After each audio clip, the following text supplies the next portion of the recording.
Bienvenue à notre analyse. Aujourd'hui, on se plonge dans les dossiers qui dessinent le Montréal de la fin 2025. Bonjour. Et quand on regarde des documents, ce qui saute aux yeux, c'est vraiment l'image d'une ville en pleine contradiction. Complètement. D'un côté, on a des plans grandioses, des projets visionnaires, et de l'autre, des défis très concrets, très humains. Notre mission, c'est de comprendre comment ces deux réalités cohabitent. On va essayer de décortiquer tout ça. Exactement. Et c'est ça qui est passionnant dans les sources de cette semaine. On ne parle pas d'enjeux isolés. Le prix du logement, un projet de quartier pour les artisans, le déneigement, Tout est lié. tout est lié. Le Montréal de demain, celui des plans sur 20 ans, et puis le Montréal d'aujourd'hui, celui que les gens vivent au quotidien avec ses urgences. Parfait. Alors, plongeons directement dans le vif du sujet avec le logement. Là, j'ai un chiffre sous les yeux qui, à première vue, n'a absolument aucun sens. Bah oui. Le taux d'inoccupation des logements est monté à 2,9%. On se rapproche du fameux 3%, Le seuil d'un marché équilibré, oui. c'est ça. Donc, logiquement, on devrait voir les loyers se calmer, non? C'est ce que toute la théorie économique nous dirait. Plus d'offres, ou du moins moins de pression, donc les prix devraient se stabiliser. Et pourtant, c'est tout le contraire qui se passe. Les sources indiquent que le loyer moyen a bondi de... 7,2%. Ouf! Comment c'est possible? Comment les loyers peuvent exploser alors qu'il n'y a plus d'appartements vides? Expert speaker? C'est le fameux paradoxe montréalais de 2025. Et il s'explique par deux facteurs qui n'ont rien à voir avec la construction neuve. D'accord. Le premier, ce sont les ajustements de loyers records pour les baux existants. Le tribunal administratif du logement a autorisé des augmentations importantes. Donc c'est pas juste les nouveaux locataires qui payent plus cher. Non, justement. Et le deuxième facteur, c'est d'inertie. Avec l'incertitude économique, moins de gens osent déménager. Ils préfèrent absorber une hausse, même salée, plutôt que de se lancer dans la jungle. Donc les gens restent sur place par peur de trouver pire ailleurs, et ça fait que la hausse se généralise. C'est un cercle vicieux, précisément. Et ça crée ce que la S. Seychelles appelle un marché à deux vitesses. C'est-à-dire, D'un côté, vous avez des condos neufs, souvent très chers, qui restent vides. C'est eux qui font artificiellement grimper le taux d'inoccupation global. Ah, d'accord. Mais de l'autre, pour le 3,5 ou le 4,5 abordable, celui que tout le monde cherche, là, c'est toujours la pénurie. Donc, la disponibilité physique augmente, mais l'accessibilité financière, elle, s'effondre. c'est donc un mirage. Le chiffre global nous fait croire que ça va mieux, mais pour la personne qui cherche un logement décent, la situation est pire. Et ce paradoxe, c'est le symptôme parfait du mal que les grands plans d'urbanisme essayent de guérir à long terme. C'est là que le nouveau plan métropolitain d'aménagement et de développement, le PMAD, entre en scène. Le PMAD, oui, c'est la feuille de route pour les 82 municipalités du Grand Montréal pour les 20 prochaines années jusqu'en 2046. L'objectif est colossal, hein. On parle de construire 309 900 logements. Et la règle d'or, si j'ai bien compris, c'est de ne plus construire n'importe où. L'idée est de concentrer 70% de ces nouveaux logements près des transports en commun lourds. Comme le métro ou le REM. Et en plus, il y a un engagement social, 20% de tout ça doit être du logement hors marché. Social ou abordable. Exactement. Dans le fond, le PMAD tente de réparer des décennies d'étalement urbain. En densifiant autour des axes de transport, on espère créer des milieux de vie complets, où on n'a plus besoin de la voiture pour tout. Et pour voir à quoi cette ville du futur pourrait ressembler, les sources nous pointent toutes vers l'île des Sœurs. C'est le laboratoire. C'est devenu ça, oui. Il faut oublier l'image de la petite banlieue tranquille. On y trouve déjà près de 50 tours. Et avec le nouveau PPU, le programme particulier d'urbanisme, on veut ajouter 4000 logements de plus. Ce qui est énorme. Ça représente entre 500 et 700 nouveaux résidents. Ce qui pourrait amener la population totale de l'île à près de 30 000 habitants. C'est la densité d'un arrondissement central. Exactement. Pour y arriver, le zonage, près de la station du REM, a été changé pour permettre des tours jusqu'à 30 étages. C'est majeur. Mais est-ce que ça peut vraiment fonctionner ? C'est tout l'enjeu. Le pari est énorme et il repose quasi entièrement sur la mobilité. Sur le REM. Oui, le succès dépend de l'adoption massive du REM qui relie l'île au centre-ville en 6 minutes. Si les nouveaux résidents prennent tous leur voiture, avec les quelques ponts qui existent, Ah, c'est l'asphyxie garantie. c'est ça. C'est un test pour savoir si on peut vraiment changer les habitudes des gens en leur offrant une alternative performante. Et l'autre défi, c'est de ne pas transformer l'île en forêt de béton. Comment on préserve son identité de cité-parc, avec ses 30 à 40% d'espaces verts, tout en ajoutant des milliers de personnes. C'est l'équilibre délicat. Le PPU promet de créer 3,5 hectares de nouveaux parcs pour compenser, mais la question demeure. Peut-on densifier intelligemment sans sacrifier l'âme d'un lieu? L'île des Sœurs est en train de nous donner la réponse, là, en temps réel. Cette idée de préserver la qualité de vie, ça me fait penser à un autre débat très concret, celui du canal de la Chine et le dilemme béton contre neige. Ah oui, le fameux débat. Pour ceux qui ne le sauraient pas, la piste long du canal est maintenant entièrement déneigée l'hiver. Ce qui, pour les cyclistes qui l'utilisent pour aller au travail, est une révolution. On transforme un lieu de loisir en un axe de transport utilitaire 12 mois par an. Mais pour les skieurs de fond, qui avaient l'habitude de tracer leur piste là, de façon informelle, c'est la perte d'un lieu magnifique. C'est un cas d'école. On ne peut pas tout faire au même endroit. Cela dit, les sources rappellent qu'il reste d'excellentes options gratuites pour le ski de fond. Le Mont-Royal, évidemment, avec ses 22 km de piste. Le roi, oui.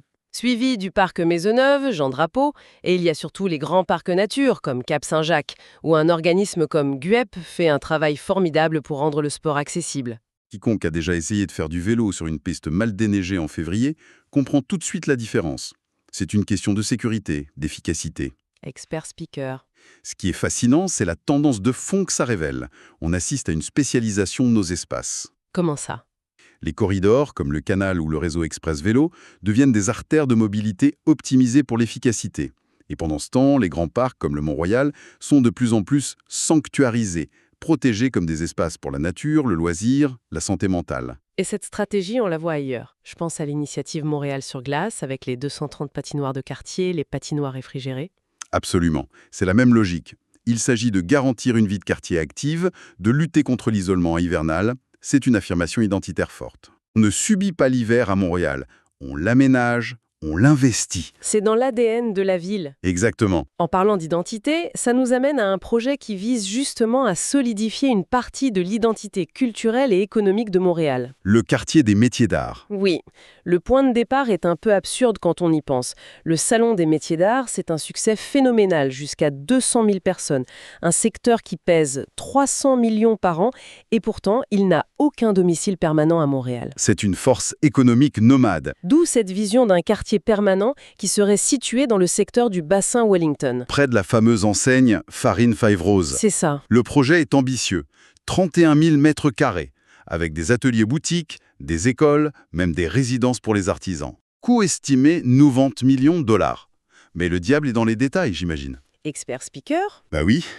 Le défi principal, et tous les documents insistent là-dessus, c'est de ne pas créer son propre fossoyeur. Le risque, c'est l'abordabilité immobilière. Le fameux effet Myland. On l'a vu là-bas, oui. On crée un quartier cool, créatif, les spéculateurs débarquent, les loyers explosent, et les artisans qui ont créé l'âme du lieu sont forcés de partir. On se retrouve avec une coquille vide, un décor pour touristes. Alors, comment on évite ce piège? C'est quoi les solutions? Il faudrait des mécanismes financiers et légaux robustes. On parle d'une fiducie foncière communautaire, par exemple. Qui sortirait les terrains du marché spéculatif. Pour toujours.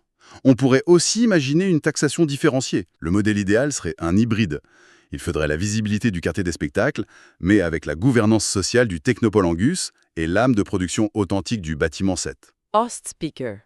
Et l'idée, ce n'est pas juste de vendre des objets. Non. Le véritable moteur, ce serait l'économie de l'expérience. Les gens viendraient pour voir l'artisan au travail, pour participer à un atelier. C'est cette expérience qui a une valeur inestimable qui ne peut pas être délocalisée. C'est fascinant. On a parlé des plans, du béton, des projets, mais tout ça repose sur une fondation invisible, le tissu humain. Et ça nous amène à une force dont on ne parle presque jamais. La force grise. La force grise. C'est l'infrastructure humaine, le pilier qui soutient une bonne partie de l'édifice social. Sans même qu'on s'en rende compte. Attendez, je regarde le chiffre et il faut que je le lise à voix haute pour y croire. Dans le Grand Montréal, près de 485 000 aînés font du bénévolat. Expert speaker. C'est énorme. Si on devait les payer au salaire moyen, leur contribution annuelle représenterait 770 millions de dollars. 770 millions. C'est Je cherche une comparaison, c'est plus que tout le budget de déneigement de la ville. C'est une somme équivalente au budget annuel du service de sécurité incendie de Montréal. On ne parle pas d'un petit extra là, on parle d'un secteur économique à part entière, sauf qu'il est bénévole. Et leur rôle est souvent très stratégique. Ce n'est pas juste servir de la soupe. Ils siègent sur des conseils d'administration d'OBNL, ils apportent une expertise en gestion, ils assurent des services essentiels comme la popote roulante qui permettent à d'autres aînés de rester à domicile. Au speaker, ça change complètement le regard. Cet apport n'est pas un plus, c'est une composante structurelle de notre économie sociale. Expert speaker, sans cette force grise, des pans entiers du secteur communautaire s'effondreraient du jour au lendemain. Donc, concevoir une ville accessible pour les aînés, ce n'est pas de la charité. C'est un investissement stratégique pour préserver une main-d'œuvre essentielle. Et cette infrastructure humaine, elle est évidemment mise à rude épreuve en ce moment avec la crise du coût de la vie. Ce qui nous amène à notre dernier point, Le filet social alimentaire. particulièrement dans le Grand Sud-Ouest, qui regroupe la Chine, La Salle, Verdun. Les chiffres sont brutaux. La demande auprès des banques alimentaires y a augmenté de 20 à 30% en un an. C'est énorme. Au speaker. Pour comprendre pourquoi, les sources parlent de l'effet ciseau. Faisons le calcul, c'est hallucinant. Dans le Sud-Ouest, le loyer moyen pour un 4,5, c'est 1850 $. Expert speaker. Déjà, On ajoute un panier d'épicerie de base pour une famille qui coûte maintenant 1425 $. On arrive à 3275 $. Ces deux dépenses seules peuvent engloutir 75% du revenu net moyen d'un ménage. ce qui veut dire qu'il ne reste presque plus rien pour le reste. Le transport, les vêtements, les imprévus. La seule dépense qui devient ajustable, c'est la nourriture. Le loyer, c'est une facture fixe. Alors pour boucler le budget, on coupe dans l'épicerie. C'est mathématique. D'où l'explosion du recours à l'aide alimentaire. Et le profil des gens qui demandent de l'aide a changé.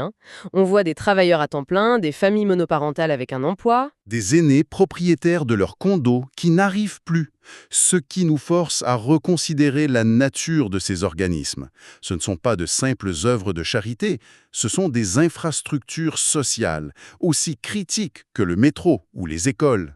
Une infrastructure. Oui, Bâtir un quartier, ce n'est pas juste empiler des condos, c'est s'assurer que le filet social est assez solide pour soutenir la communauté qui y vit. donc si on résume notre plongée, on a une ville de contrastes saisissants. D'un côté, le Montréal qui se projette sur 20 ans, avec des plans comme le PEMAD qui rêve de densité et de mobilité durable, De grands projets culturels. comme le quartier des métiers d'art. Et de l'autre, le Montréal de l'instant présent. Une réalité de terrain où la résilience des quartiers repose sur un filet social profondément humain et de plus en plus tendu. Que ce soit les 770 millions de dollars de valeur créés par des bénévoles aînés, ou le travail essentiel des banques alimentaires. Host speaker. Le Montréal des plans et le Montréal des gens, qui ne vivent pas toujours au même rythme. Alors avec tout ça, quelle est la grande question qui reste sur la table? La question fondamentale qui ressort de tout ça, c'est celle de la conciliation. La conciliation des échelles de temps et des priorités. D'accord. Et ça nous amène à une pensée à laisser mûrir. On vous écoute. Comment une métropole peut-elle harmoniser ses ambitions à long terme, qui se mesurent en décennies et en milliards de dollars, avec les urgences humaines et sociales qui, elles, se manifestent au quotidien dans ces quartiers et se mesurent en repas distribués et en heures de bénévolat? Comment fait-on pour que la construction d'une tour de 30 étages et la distribution d'un panier d'épicerie soient perçues comme faisant partie du même projet de société?